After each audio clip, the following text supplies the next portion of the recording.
भगवान विष्णु को इतनी महत्वपूर्णता नहीं दी गई थी, वहीं वर्तमान काल में हिंदू धर्म के सबसे बड़े देवता भगवान विष्णु कैसे बन गए।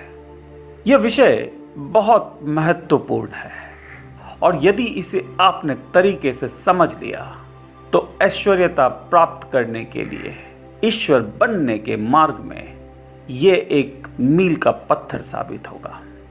वेदों में सृष्टि की रचना करने वाले का नाम विश्वकर्मा है। एक ऐसा देव जो कलाकृतियां बनाता है, जो कारीगर है, और उसी की नाभि पर हिरण्यगर्भा नाम का एक सोने का अंडा था।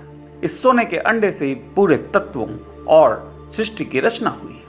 परंतु आहिस्ता आहिस्ता विश्वकर्मा एक विशेषण बन गया और विश्वकर्मा की जगह यह उपाधि भगवान विष्णु को दी गई।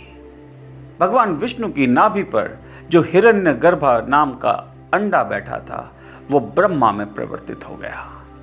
एक तरफ जहां वेदों में भगवान विष्णु का जिक्र बहुत कम है, वहीं वेद व्यास जी ने विष्णु पुराण, गरुड़ पुराण, भागवत पुराण आदि में भगवान विष्णु का बहुत बड़ा जिक्र किया है। उन्होंने विष्णु को 3 स्वरूप में दिखाया है। विष्णु का एक स्वरूप है महाविष्णु। इस स्वरूप में सृष्टि का सारा तत्व विष्णु ही है। न सिर्फ इस ब्रह्मांड का परंतु सारे ब्रह्मांडों का सारा तत्व भगवान विष्णु है और इस रूप को महाविष्णु कहा गया है। भगवान विष्णु का दूसरा स्वरूप गर्भदक्षाय विष्णु है, जिसमें सारे तत्वों को अलग अलग धातु, अलग अलग पदार्थों में भिन्न प्रकार से जब गढ़ा गया तो इस गढ़ने की ताकत को गर्भदक्षाय विष्णु कहा गया।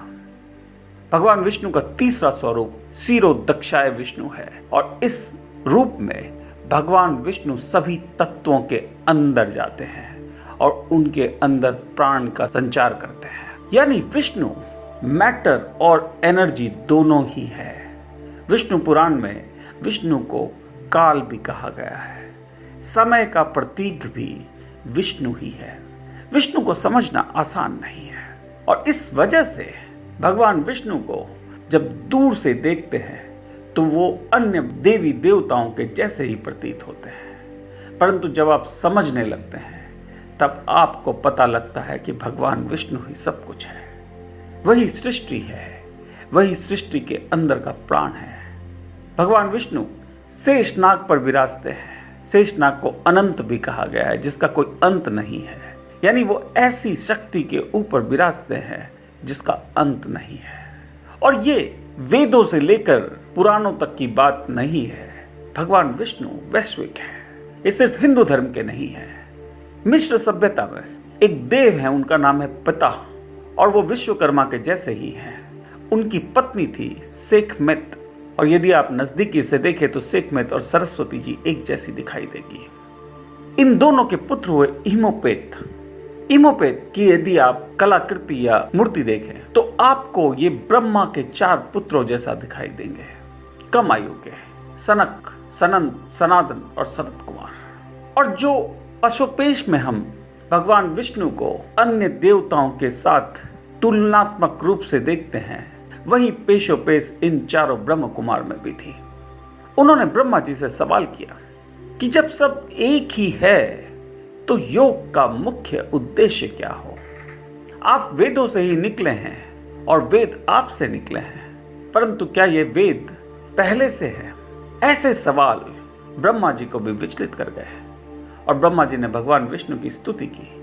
और भगवान विष्णु का जो पहला अवतार था वो हंस के रूप में था। ऋग्वेद में आप पाएंगे कि जब विष्णु जी का वर्णन है वहां पर विष्णु जी को एक सहायक के रूप में दिखाया गया है। उन्होंने इंद्र को वृत्रा नाम के एक नाग को मारने में मदद की थी। कौन है ये वृत्रा? ये वृत्रा ऐसा दानव है जिसने सारा पानी रोक दिया था। मनोवैज्ञानिक तरीके से यदि देखें तो ये मानवता के इतिहास का वो पड़ाव था जब ज्ञान बहना रुक गया था। इंद्र नहीं हरा पा रहा था वृत्रा को, क्योंकि वृत्रा के पिता तसव्वर थे। तसव्वर का मतलब पिता होता है।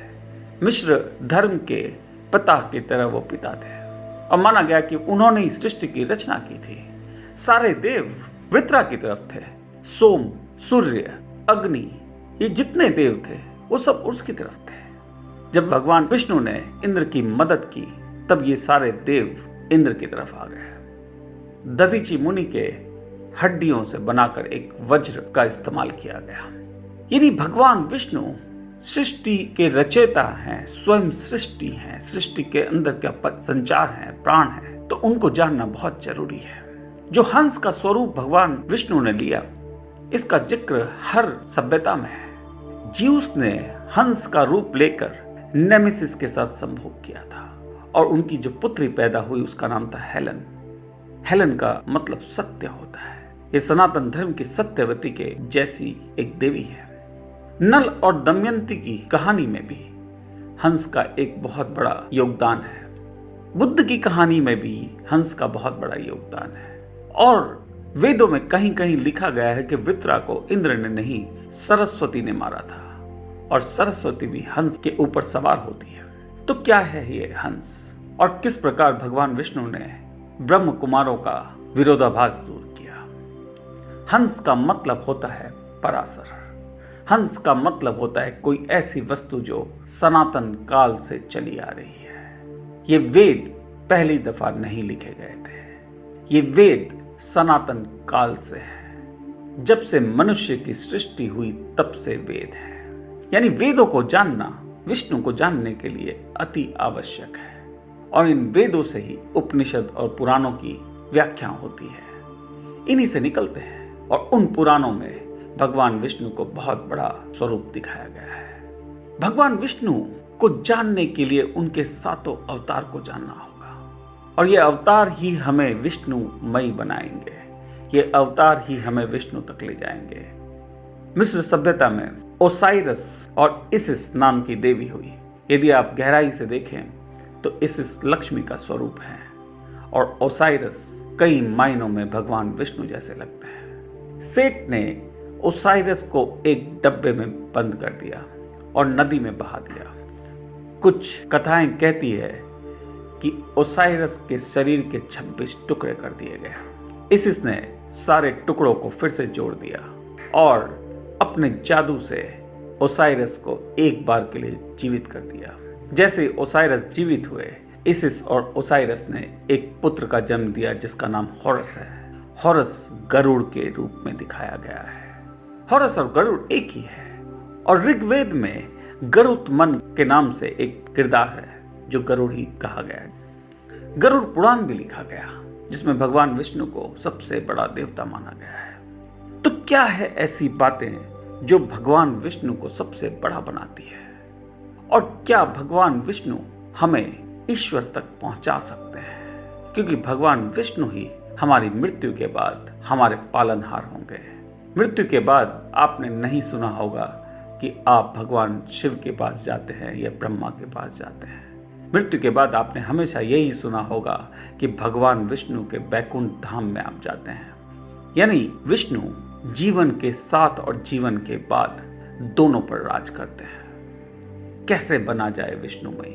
क्या सिखाते हैं विष्णु? विष्णु की शिक्षा को सीखने के लिए आपको विष्णु के 7 अवतार को देखना होगा।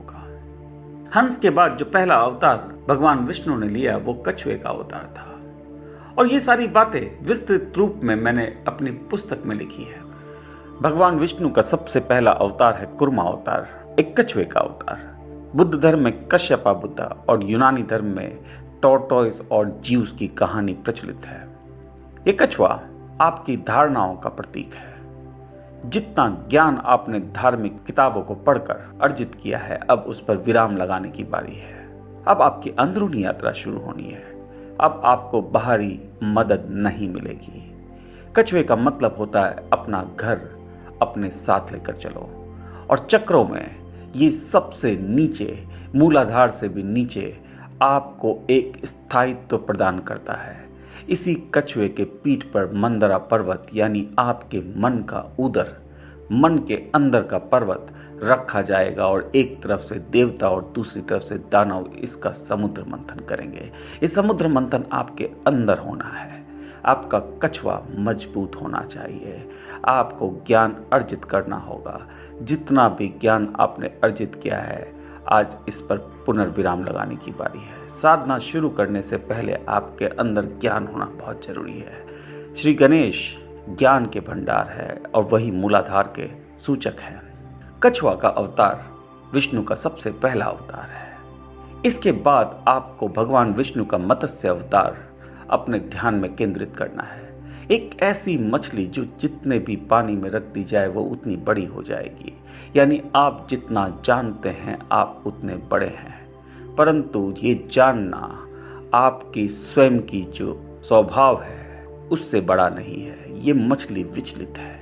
ये समुद्र में भी रख दें तो समुद्र से बड़ी हो जाती है, छोटे से प्याले में रखे तो प्याले से बड़ी हो जाती है। यानी जो आपका विचलितपन है, आपको लगता है कि यदि आपका स्वभाव, आपका अंदर का ईश्वर आपके मस्तिष्क में नहीं समा सक रहा तो इसे मत्स्य अवतार कहेंगे। और जब आप ये सब देखेंगे तो आपको आपका जीवन बड़ा भारी सा लगेगा।